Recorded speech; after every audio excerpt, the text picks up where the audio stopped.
Ma-open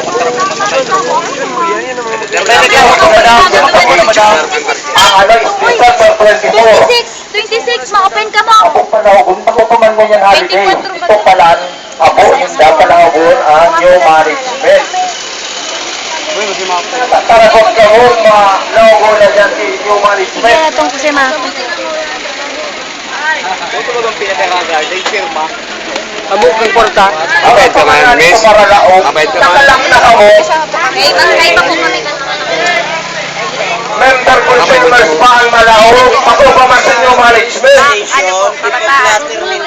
Taon-taon pa nindo yan. Di ka na pinalaog. Ito plato nindo. Naman yung pagkarisuan mo.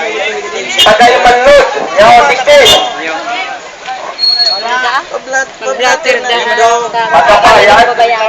Hello, board? Hello, hindi na magbabayad. 26 na po. Sa 26 daw mag-re-ratio. May Pano-pano na. 24 hours ba kasi yung dilaw? May nakabayad, automatic puputulan. Sa loob ibang diba? Kaya ako nakakalaog. Tara mga yan si PS. Automatic. Mani-send, maputol na. Yung nga ni, di paano nga ni pagbayad Ang na? matulog ng Putulan baga kami. Nani na kami dito. sige, saan pwede kong kontak ko? May tao sa laot. Sige, thank you.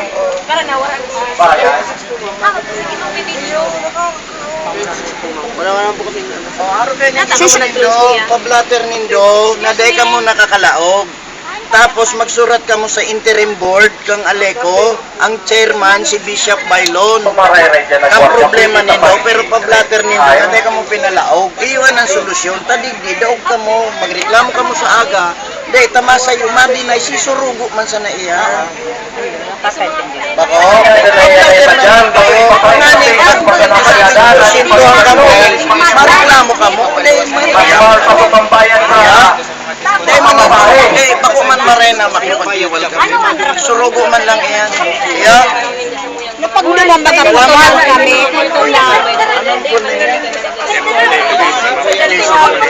Putulan baga kami. Pag nag-meeting kami, Putulan. Nag-blatter kami. Muna kami magbayad. Abo. Hindi kami pwede magputol. yan, bako. Tama ito yung president sa akin. Mag-blatter po nilo sa pulis. Ako pa rin kung may memo ko niya, update nila. Mga tao kirasod para natatay mo. Baka ano yung holiday. Ano may nanay ko na pala. Wala man si memo lahat din yan.